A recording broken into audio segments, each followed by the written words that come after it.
Good afternoon, everybody. Welcome to the latest in our Lunch and Learn webinars from the School of Theology in Sewanee. And today we're very pleased to welcome the Reverend Dr. Reed Carlson, who is a member of the faculty here at the School of Theology and is Assistant Professor of Old Testament and Hebrew Bible.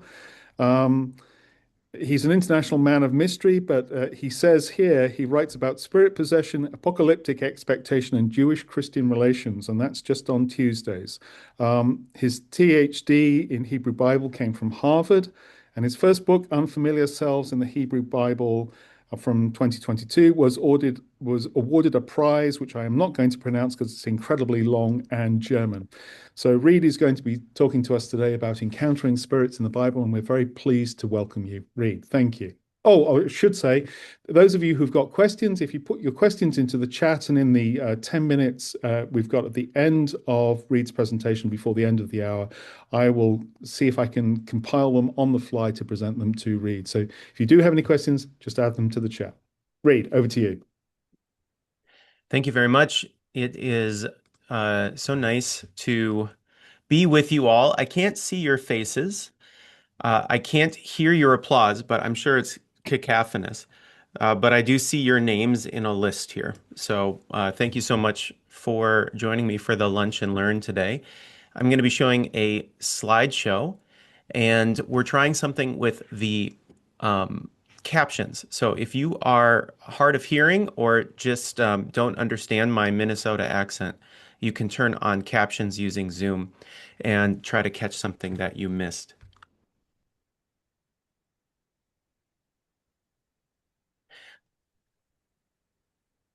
I have already been introduced, but I really think that I'm very interesting. So let me introduce myself again.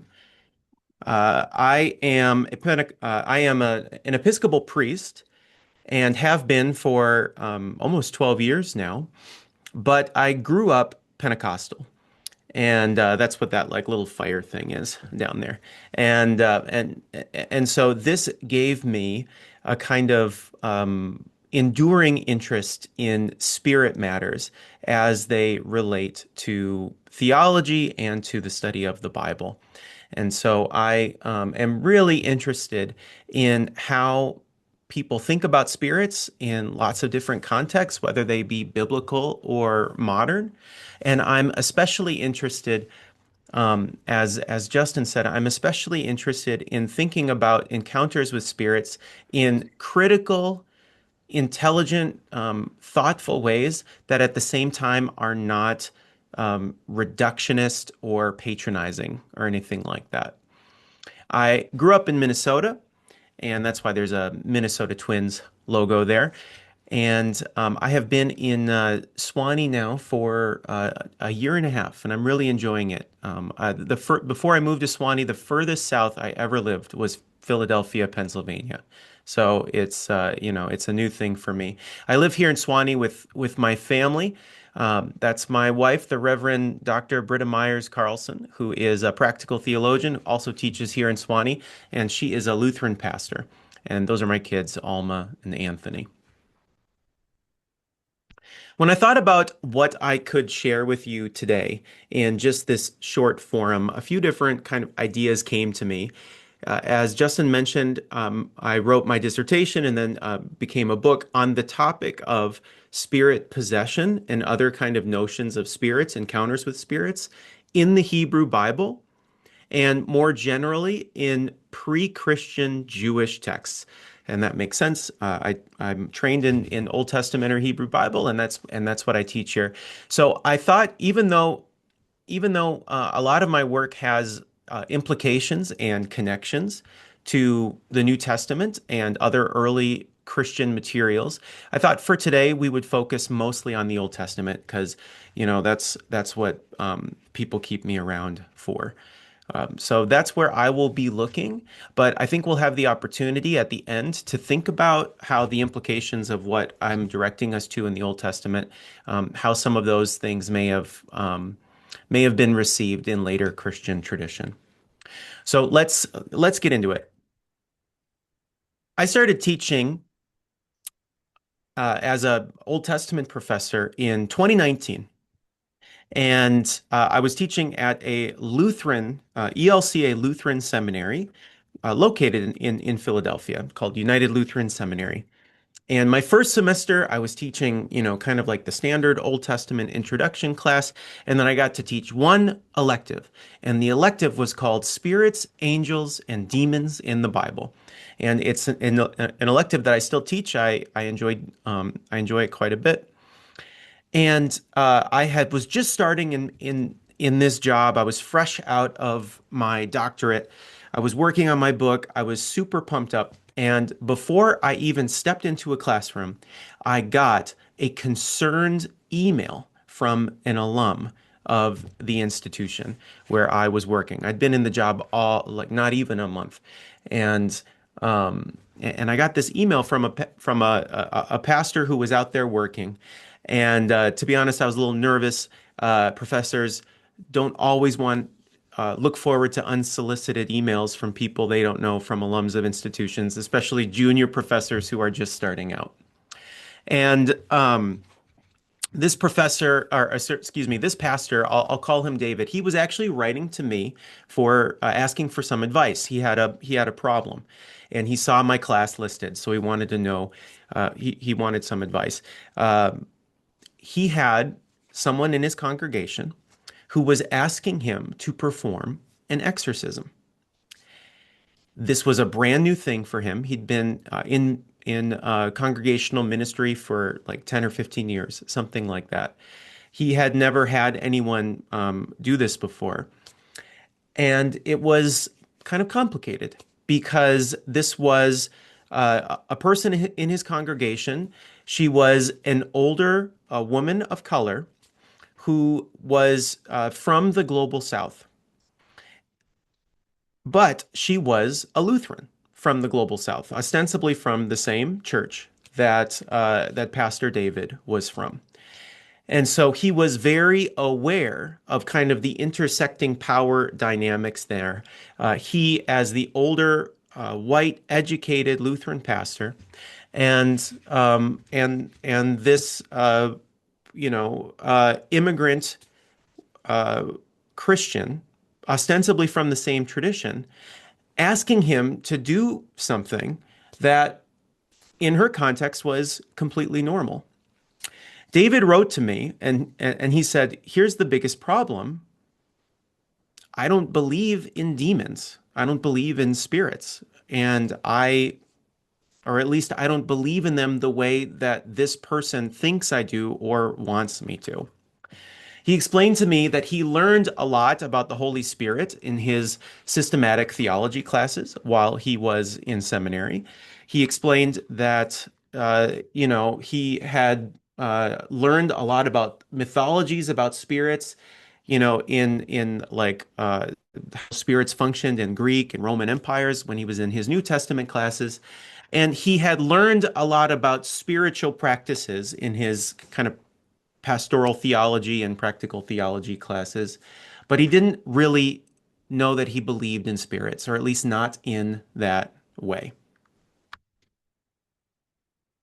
This threw me for a loop, and continues to throw me for a loop now, I guess almost 7 years later, as I continue thinking about these issues, in part because ever since I have kind of I guess, outed myself as interested in these issues, I have continued to hear from people like Pastor David, who uh, who are educated in kind of a mainline context and who are struggling to deal with the kind of lived spirit encounters that people have. And they want to do so in a way that is thoughtful, that is pastoral, that takes seriously the experiences that people are describing. But at the same time, they don't want to feel like they are, hanging up their critical thinking in order to do so. Here are some of the things that I typically emphasize when I'm talking to somebody like David, and it's kind of some of the things that I'll be circling around in the presentation today. Okay, so first off, one of the things that I try to emphasize is that we want to try to get away from investigating or interrogating the idea of authenticity. This is one of the most challenging things. You don't need to believe or have full faith in the existence and activities of spirits in order to recognize that people have very real, very meaningful spiritual encounters.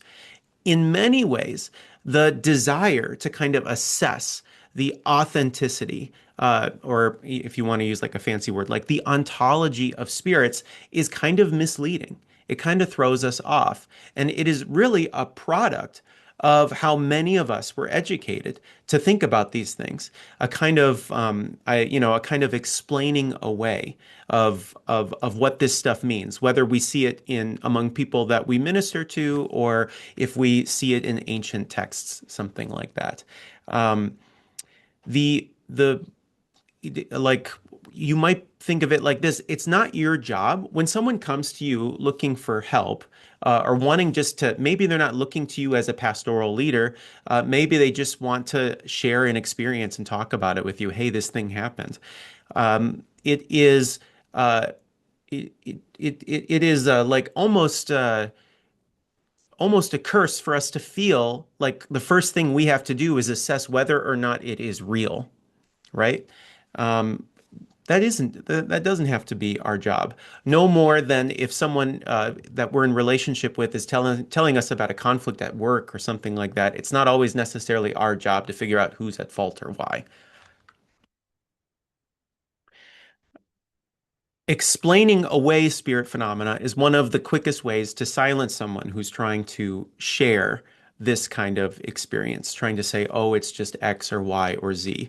And this, I think, describes the way that many, if you will, mainline or whatever, what liberal Protestant churches, the way that seminaries have educated us to think about this for a long time. As I'll show you in a second, this is really it can feel very scientific and very objective, but it's really a relic of thinking about these kinds of issues from more than 100 years ago, from the beginning of from basically from the beginnings of the discipline of anthropology, and for whatever reason, if you go to a modern anthropology department today, a lot of these reductionist hegemonic approaches to thinking about this stuff have gone away for a long time, but for some reason they persist in the schools of theology, the seminary portions of institutions. The framework I like to use is the idea of encountering spirits in the Bible. And I do this intentionally because often in the past, if you go to Barnes and Noble or something and you go get a book about spirits, angels, or demons in the Bible, something like that, what you will find is not a book about encounters. You will find a book about mythologies, about who the spirits are, where they come from, like little divine hierarchies. Who's the Satan? Who is the devil? Who's Belial? Who's Mastema? Who's, I don't know, all these different figures. What is a demon? Something like that. That's really a kind of different enterprise. Charting the mythologies that no one can see or measure is different. We find texts like that, of course, in ancient Judaism, and even in the New Testament. But the majority of texts that we find in the Bible that deal with spirit stuff are about human encounters with spirits. They're not systematic, and they're not necessarily cohesive. Often it is an encounter that someone has had that they are then reflecting back on in conversation with their community and in conversation with their sacred traditions, trying to kind of make sense out of. This is where we get to, I think, one of the most important things that maybe I have to tell you today is to think about the materiality of spirits.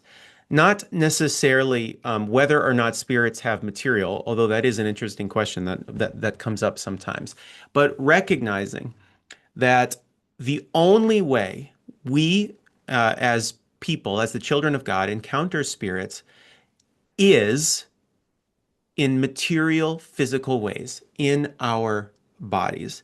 And I shouldn't say the only way, but whatever other ways we may or may not encounter God, we are embodied as we do it. We come from places and we have certain ideas, certain bodily processes that are material, physical, carnal, if you will. And so from the perspective of like critical thinking, the body and the material environment in which we live and operate is the best place to study spirits. Not these kind of like unseen, unknown, mythical constructs, but rather the inhabited world in which we all live.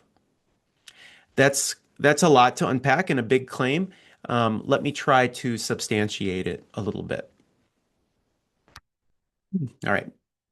Here's some takeaways I would recommend to you today from my discussion of biblical texts. These are kind of the three things I'm hoping that you can walk away from. One, I want to talk a little bit about what spirits were in antiquity. While there are some things that are consistent about assumptions about spirits between modernity and antiquity, there are some differences. So I want to talk about that first. Second, I want to talk about why reductionist approaches don't work, why they, and really, I think why they are inadequate for explaining the phenomena that we see in early Jewish literature, including the Hebrew Bible, Old Testament. And then I'm going to conclude by talking about two different modes of thinking about spirits that we see in the Bible, and start to reflect on how spirits in these different modes, modes that I call abiding and migrating, how they might have effects on our bodies. All right, so this is a picture, and I'm gonna take a sip of coffee.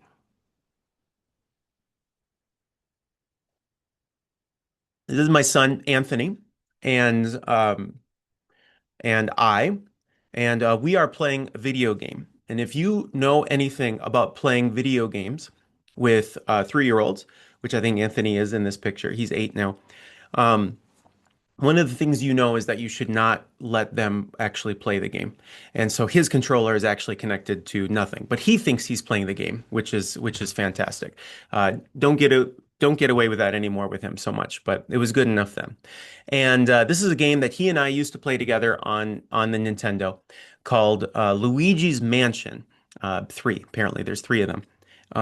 And I didn't play 1 or 2, and don't worry, I knew what was going on. It's kind of like a haunted house game, but like for kids. It's like not really scary. It's like spooky. But one of the things that you encounter in this game are ghosts. And this is like one of the mechanics that's in the game. Luigi is walking around. He encounters a blue floating ghost, and then he sucks it up using a vacuum cleaner. And the vacuum cleaner is called, has a very clever name. It's called the Poltergust. And so you can see he is sucking up a ghost with this vacuum cleaner. This is a trope, if you will, that actually is probably familiar, even though probably most of you have no idea what a Luigi's Mansion is or what a poltergust is. It's something that we've seen before in various places. I just picked a few random ones. On the internet, there's a place where you can find about this TV trope called "Ghosts Abhor a Vacuum," and uh, and one of the kind of culturally received ideas about ghosts that we see from this trope in various settings is that ghosts or that spirits have a kind of materiality, right? They can be affected by air. It's not exactly the same kind of hard materiality, and nowhere is that stated as a kind of thesis. But from the ghost Sapora vacuum trope, which is just something that is kind of in the air, if you will, pun intended, there is this kind of cultural assumption, or as some theorists will call it, a cultural model that spirits or ghosts have an air-like materiality. This is something actually that is shared with biblical literature, and I'll show you some a Greek and a Hebrew word in a second to show you that. But um, one of the things that makes this cultural model, a kind of assumed, unexamined metaphor, work for thinking about ghosts is that there are ways in which spirits can be a part of the body by breathing in and then exhaling. And so a spirit, your breath, in some texts in biblical literature, as I'll kind of get to in a second, is seen as a kind of organ, almost like a body part. But it's a body part that comes and goes that can be exchanged with others. There isn't really a good map onto a modern anatomy for thinking about how it's not like the same as a lung or something like that, but it's the kind of language that Hebrew surrounds spirit language with is the same kind of language that they use for talking about the heart or the mind or the lung or something like that.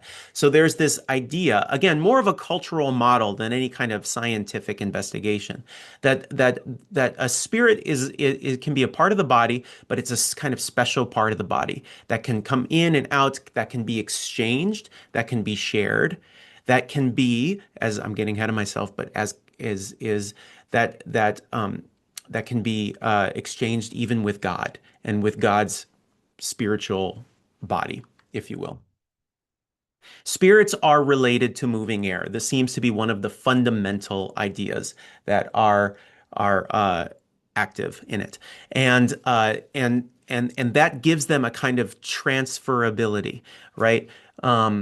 You can be affected by the spirits of another in ways that, for instance, a fart or a perfume or a burp or something like that. Or if we think about how conscious we all were and still remain to varying degrees about the pandemic, the ways in which the spirit of COVID-19, if you will, was related to moving air being exchanged and passed back and forth.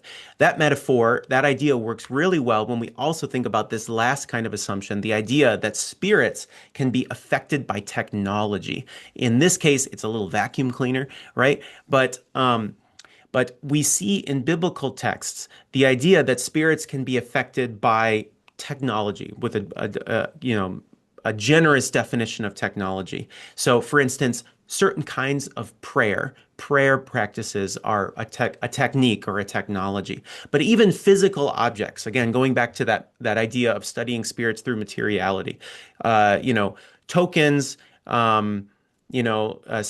special places or spaces, sacred altars and things like that.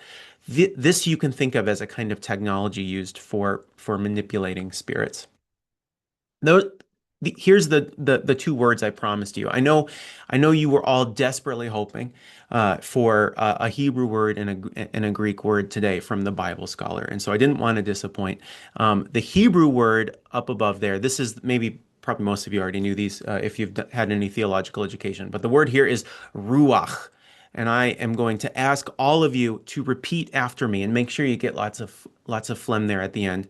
And I will know if you don't do this. Every single one of you must do this. Even if you're eating a sandwich right now, you have to do it and just whatever bologna and lettuce ends up on your screen is just it has to be. So repeat after me. I'll say it again. Ruach. That was excellent, but some of you cheated and you said ruach. All right. You need to get the sound. It helps if you kind of got a cold. Okay. Ruach. All right. Much better. Thank you. Thank you. I know some of you didn't do it the first time, but did do it the second time because you just wanted me to stop. And that's funny. The second Hebrew or the second word on here is pneuma. Uh, or in modern Greek it would be pneuma or pneuma, I think. And pneuma is a word that's maybe more familiar to us because it shows up in medical stuff, medical text. The only cognate I'm thinking of right now is like a pneumatic drill, but something that uses air. Here's the thing with these two words, both in Hebrew and Greek, they have a very wide semantic range. One here in the middle is they can mean breath. They can be the word for breath. And I already talked a little bit about breath. They can also mean wind, like a big wind or even like a storm. And they can also mean spirit.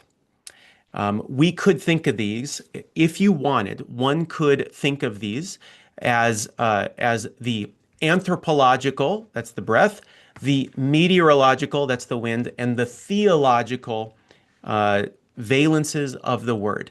One could think of that. If you were pretentious, you could think of it in those terms. I'm not, and neither are you, so we won't. I'm just saying that someone could if they wanted to. The wide semantic range of this word has been recognized for a long time, and it's part of the challenge of trying to translate it is because it's not three separate words. In English and in lots of other modern languages, they're three separate words, but in Greek and in Hebrew, at least in these ancient forms, the range encompasses all of these. So let me give you an example of a text that is playing with these. It's Ezekiel chapter 37. We won't read it all, but many of you know this story. This is the story of the dry bones of Ezekiel has this vision, and God is going to God promises to reanimate the dead bodies and bones of exiled Israel or exiled Jerusalem, or of the exiled Judeans.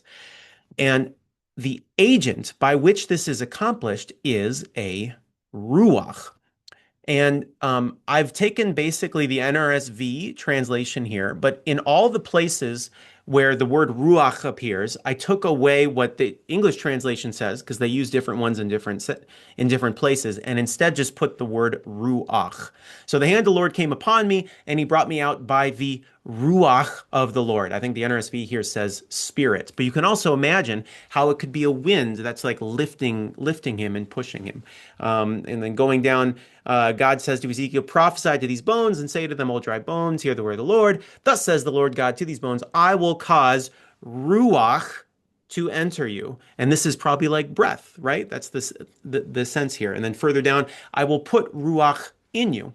So I prophesied as I had been commanded. I prophesied, blah, blah, blah. Ezekiel doing the prophet thing. I looked, and there were sinews on them, and flesh came upon them, and skin, and all that fun stuff. My son loves this story. He calls it the Halloween story. He asks me to tell him the Halloween story sometimes when we're like driving in the car or something. Then he said to me, prophesy to the Ruach, prophesy mortal, and say to the Ruach. So he is prophesying to the whatever, the wind or the spirit of the breath, come from the four ruchot, like the four directions of a compass, the winds, right? And O ruach, and breathe, that's not the word for ruach, that's the word for breathe, and breathe upon these slain that they may live. Skipping down to the bottom, verse 14, I will put my ruach within you, and you shall live. You can see how trying to pinpoint which of the three meanings in this passage, trying to say which is implied here, is it wind, breath, or spirit, how that flattens what is meant to be a kind of playful, description of what is going on here. But indeed, this is exactly what early biblical scholars tried to do when they were studying the notion of ruach in the Old Testament. They would look at each instance in various passages and say, okay, which one is this? Is this the wind idea of ruach? Is this the spirit idea of ruach? Or is it the breath? And they even tried to like put it on a chronological timeline. They were like, okay, the first idea was wind, and then breath came along as spirit. And this is really a fundamental misunderstanding of what is the wide semantic range of the term. It can't be narrowed down like that. The reason why this is important is because ruach, even though we associate, or rather spirit, even though we associate spirit with thinking about God as like an aspect of God, or like as a kind of like divine element or something like that, what people say about spirits often reveals a great deal about what they believe about themselves and about their own moral agency and their will. This is a framework that's sometimes called like subjectivity. And so one guy who talks about this is a philosopher named Chuck Taylor, a Canadian guy. He makes tennis shoes and then he also philosophizes. And to be honest, I'm not on board with everything that Chuck has to say about Western civilization and about secularism. But there is an important idea that I get from him, and credit where credit is due. I think this is really helpful way of thinking about it. He talks about notions of the porous self and the buffered self. So I'm going to just show you these. I can make these slides available too. It's pretty easy to do for anyone who wants them. Make them available as a PDF. But uh, basically, what Chuck wants to say is that for most of human history, the pre-modern self, who lived in a kind of enchanted world, imagined each individual person as porous or as permeable. We we could be penetrated, if you will, by the world around us. We were vulnerable. Look at this middle quote here. By definition, for the porous self, the source of its most powerful and important emotions are outside the mind. Or, better put, the very notion that there is a clear boundary, allowing us to define an inner base area grounded in which we can disengage from the rest. It has no sense. That is a kind of, again, to use that term, cultural model. That's one of the cultural models that pre-modern that a pre-modern subjectivity might imagine. Whether it's sickness, whether it's strong emotion, whether it is a sense of like a sense of making how we make our decisions. These are things that we don't necessarily have complete control over. The porous self is vulnerable to spirits, demons, cosmic forces.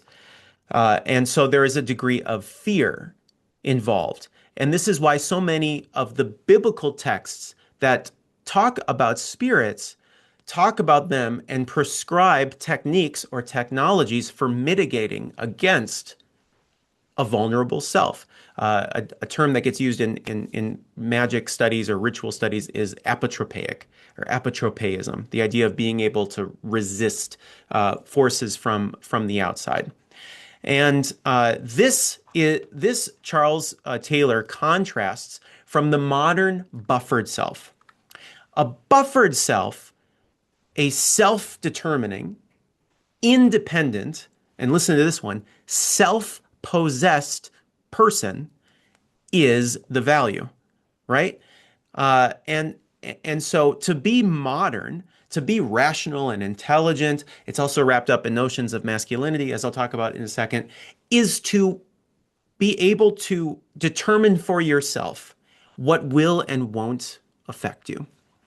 This Charles Taylor suggests is one of the products of the Enlightenment and really the post-Enlightenment, getting into the 18th and 19th centuries, how people think about themselves. Okay, so the porous is pre-modern, non-Western. The buffered is modern Western. This is less important, but this is just a slide. Again, I can make these available. The porous self sees the forces of the universe as having a volition. The winds are a person, or they have a kind of agency. They have desires.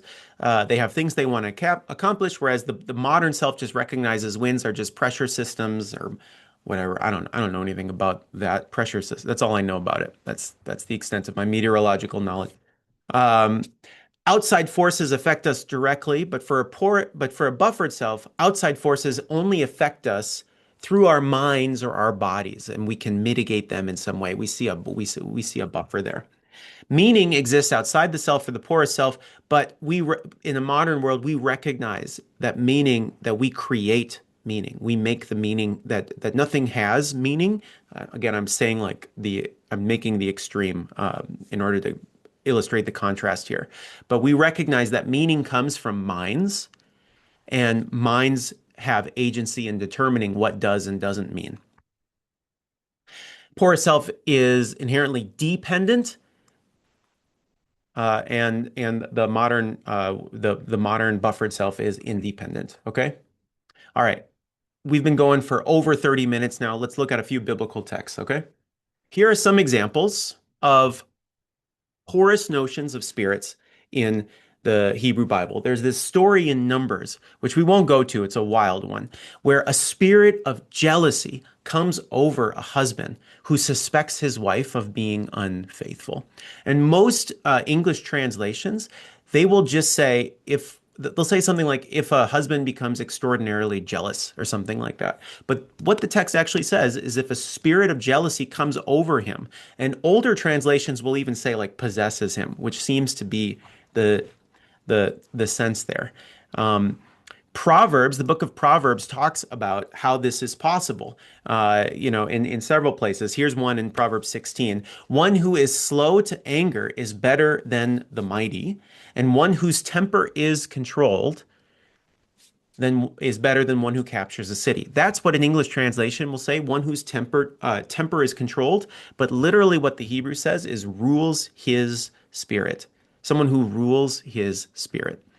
One of the challenges of, if you've studied Hebrew, one of the challenges of understanding how Hebrew works is that it's a very narrative language when describing emotions. So it might say someone is mad or sad, but it's more likely to say, instead of saying he was mad, it'll say his nose flared. And instead of saying someone was sad, it'll say her eyes watered or her eyes made tears or something like that. And instead of saying someone was stubborn, it'll say the back of his neck was hardened. And so this kind of modeling or metaphorical language, metonymy is a term that gets used, is inherent to the language. And when we render it into English, we often default to these kinds of cliches, controlling temper, something like that. Genesis 41. This is Pharaoh after having a rough night, and in the morning, his spirit was troubled. His spirit was troubled.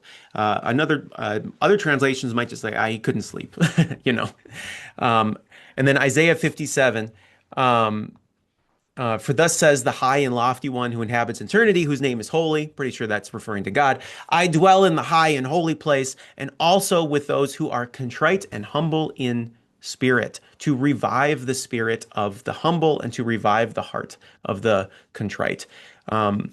This text in particular, and we see this in the Psalms as well, displays the kind of dynamic character of one's spirit. It can be broken, it can be joyful, it can be humble, it can be all these different, it can be stubborn, it can be hardened, all of these different things used to describe really not necessarily God, but ourselves. It's like self-language. It's how a person is described using spirit language.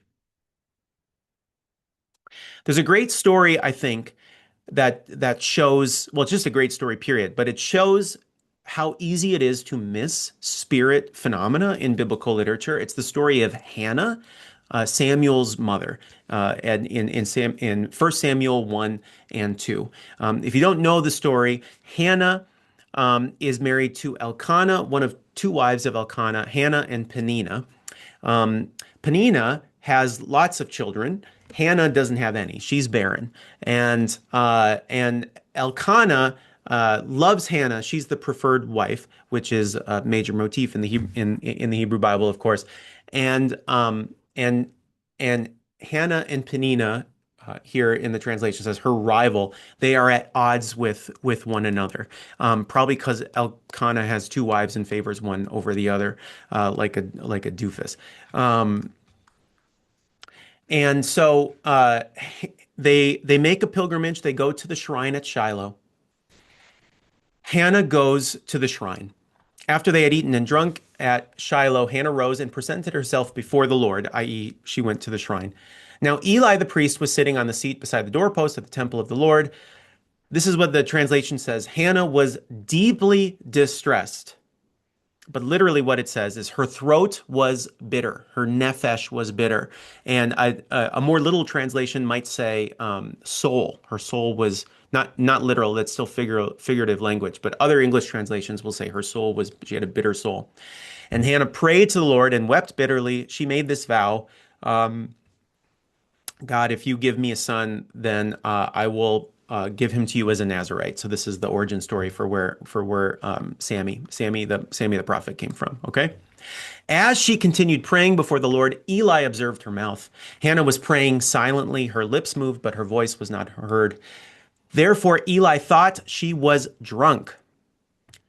So Eli said to her, "How long will you make a drunken spectacle of yourself? Put away your wine." But Hannah answered, "No, my lord, I am a woman deeply troubled." But that's not what it says in Hebrew. This is a recurring theme, right? It says, "I am a woman of harsh spirit. My spirit is hardened." Either because she's stubborn, or I think more likely because she's distressed. "I have drunk neither wine nor liquor, but I have been pouring out my soul before the Lord." And again, for some reason, the NRSV is comfortable not using some cliche for this. That's literally what it says. Pouring out, it's like pouring out my throat. I've been pouring out my throat before the Lord. "Do not regard your servant as a worthless woman." The word for worthless there, Belial, is a word that gets used that gets called, used for talking about demons later. Then Eli answered, "Go in peace, the God of Israel grant the petition you have made to him." This story, I think, is a spirit possession story. And there are some not spirit possession, but a spirit phenomenon story. I'll get to possession in a second, right? Hannah, first off, she's doing something that is disruptive, right? While she's there. If she's just sitting there kind of like that, praying. I didn't mute my mic. I just wasn't doing anything. This is not something that is a drunken spectacle, right? She is doing something. When Eli asks what's up, she tells us that she is having a crisis in her spirit, in her body, something that she is experiencing, right? It's really the translation that obscures this somewhat.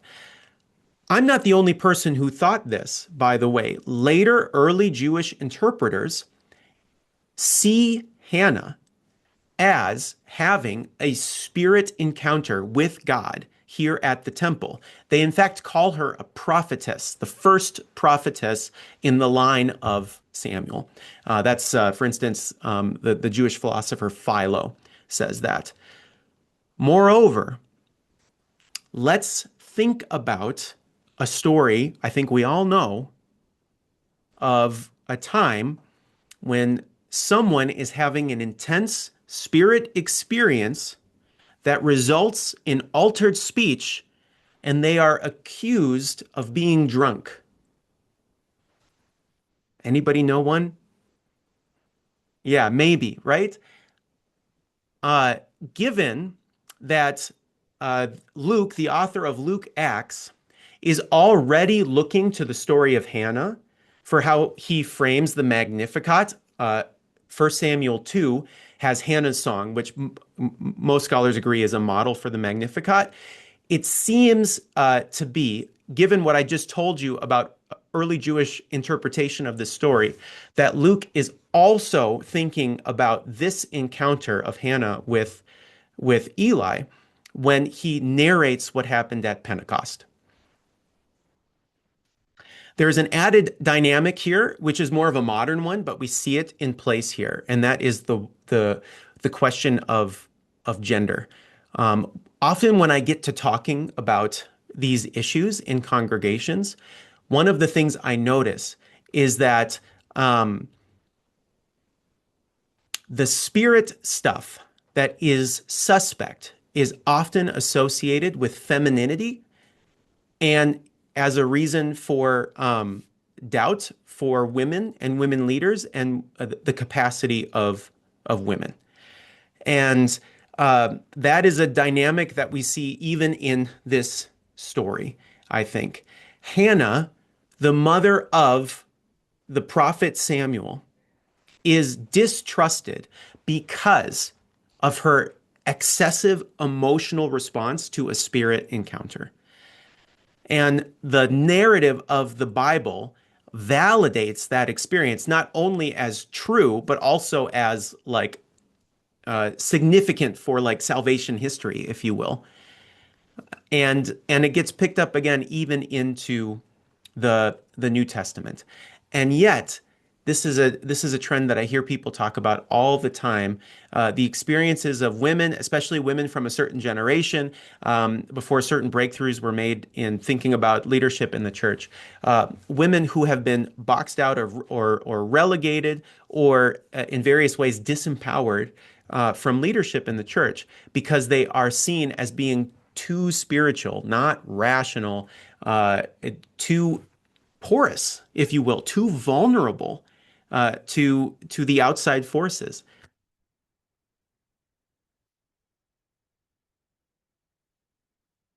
I am going to move quickly through this middle section. This is like a intellectual history lecture. I just want to point out that the idea of spirit encounters, spirit phenomena as being either feminine or primitive is an old one, linked not just to kind of constructions of masculinity in Western history, but also to colonizing attitudes towards the rest of the world. So you have influential thinkers like William Robertson Smith, an early thinker in the history of the study of religion, and people like Edward B. Tyler, who is called by many to be the father of modern anthropology. Thinking about spirit encounters as being typical practices of primitive religious peoples. And one of the ways that the category of spirit possession has functioned often in kind of colonizer discourse is the idea that certain peoples of the world are not modern buffered people like us. They are vulnerable to being possessed and influenced by other powers. And anyone who is possessible by a spirit can also be easily possessed by an owner, by a slave owner. This is getting into like the phenomenology of thinking about these terms, and it's kind of like a big can to open of intellectual history. But I just want to flag it as like some of the baggage attached to this line of thinking.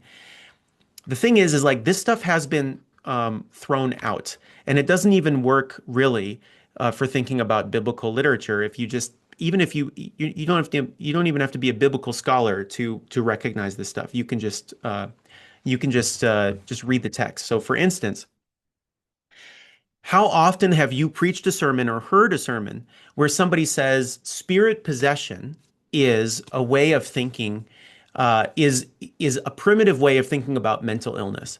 I know I have said that and heard that, especially before I started studying this stuff.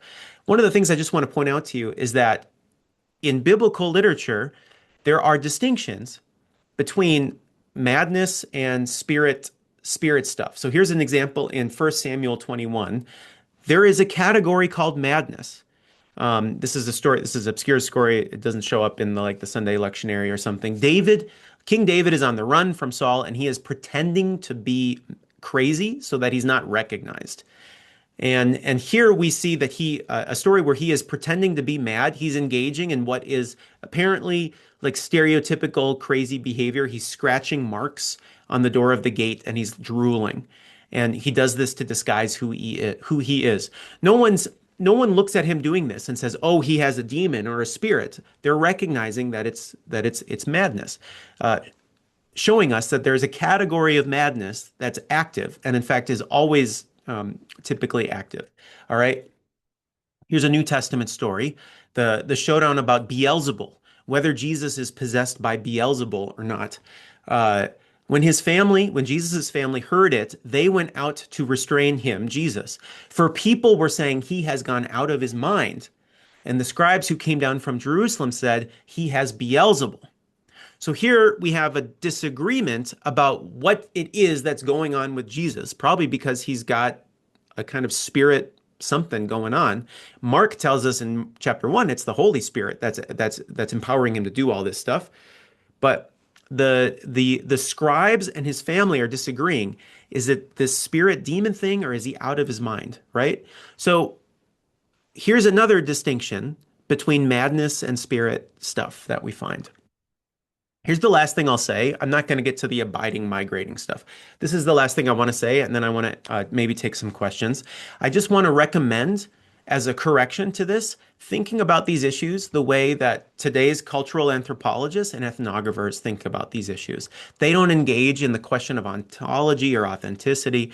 They take seriously the spiritual experiences of people and try to engage them on their terms. They talk about spirit phenomena as having a kind of underlying grammar, as being a system of communication. So here's one quote from an anthropologist named Michael Lambic. Trance behavior, or spirit behavior, we might say, often strikes an inexperienced observer as wild, uncoordinated, incoherent, unpredictable, and indeed it is meant to. But if you look at it closely, you recognize that there is an underlying grammar. It's a system of communication that takes place. And for someone like me who grew up in a Pentecostal context, this resonates with me. Being a child at an altar call, it seems chaotic and wild, but after a while you're there and you come to recognize that it's more like a performance. It's like a play. It's not to say it's fraudulent. It's totally real for the people involved.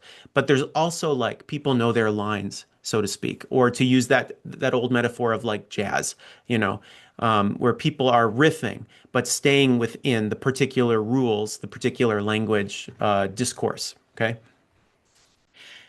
Spirit possession in this way becomes so many things that it's theater, it's allegory, it's satire, it's social commentary, etc. Um,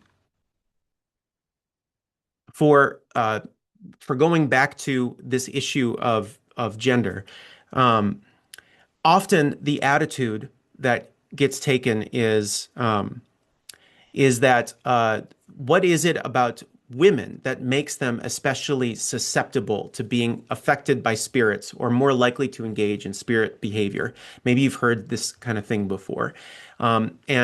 And more recently, people have kind of flipped it around and said, maybe it's actually normal for human beings to engage in these kind of spirit behaviors. And it's actually men who have been socialized to deny a certain aspect of themselves, to present themselves as embracing a kind of cold, rational, buffered way of being in the world. Here's the last slide, and then I'll open it up. What I recommend is thinking about spirit phenomena in biblical literature as intersecting and overlapping with lots of different things that we deal with, but never quite encompassing it, including mental illness, including thinking about addiction as a kind of spirit that is antagonizing, is one of my, I think, major prescriptions of really recovering the use of an important biblical category with very rich language, not just in scripture, but also in our liturgy and our hymnody and in the ways that we inhabit the world. So that's it. I'm gonna stop there, and be happy to think through some questions with you if you have some questions.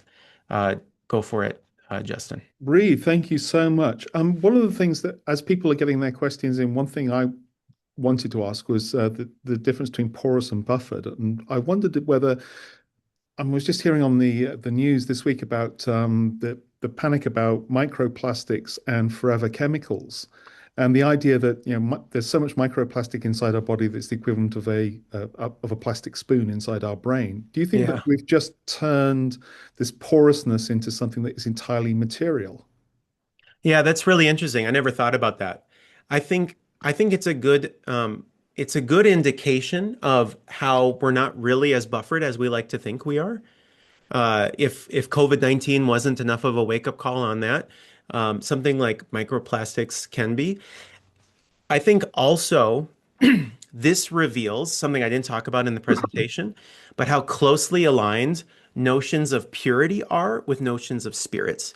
Mhm. Uh, the idea of little bits of plastic in your brain is so terrifying on just like a lizard brain kind of level for us, that it because it's an impurity, right? And that gets in us. And I think that this is why, for instance, in the Gospel of Mark, they're not called demons; they're called impure spirits. Demon is the verb for what an impure spirit does to someone. It demonizes them. And so I think not that microplastics aren't real, but it's just how that discussion engages uh, a part of being human that is thinking about purity.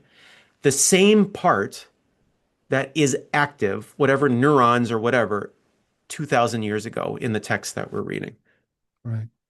Joshua asks, connected to this is about were people thinking that these ideas that these experiences were transcendent or material?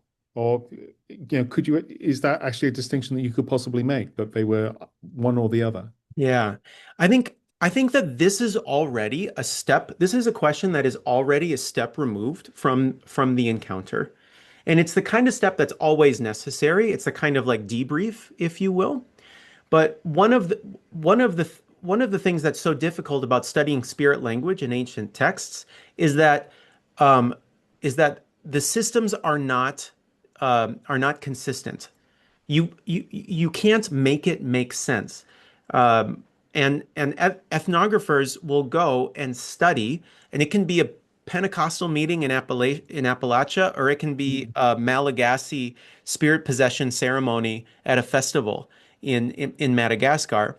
People will engage in the spirit practice, and then they'll interview participants afterwards, and they'll say, "Hey, what was happening in the spirit realm while that was happening?" And you will get as many different answers as there are people.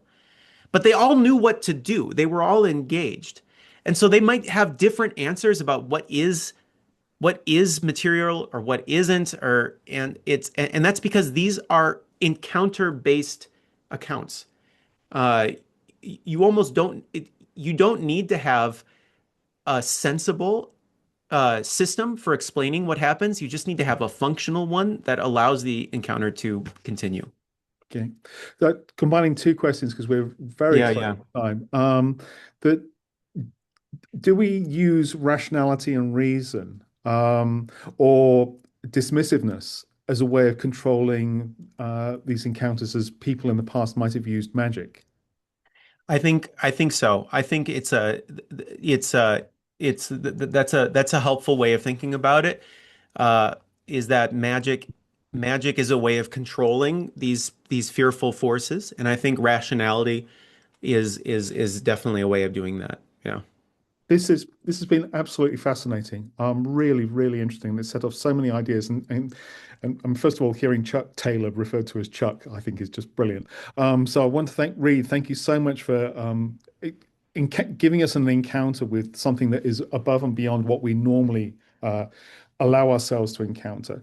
I do hope that to answer a question, that the video will be available in the usual place. We will follow up with the way in which you signed up for this.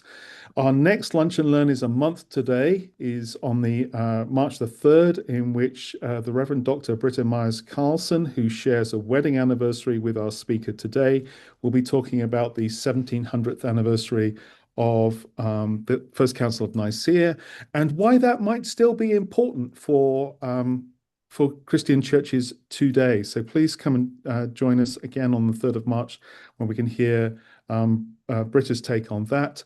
And please keep your eyes open for continuing education opportunities from the School of Theology at Sewanee. And also keep your eyes open for making yourself extremely porous in supporting us and our mission, at least making your checkbooks porous for that. So I want to say again, thank you to Reed for a really excellent and thought-provoking presentation today. And thank you for your presence as well.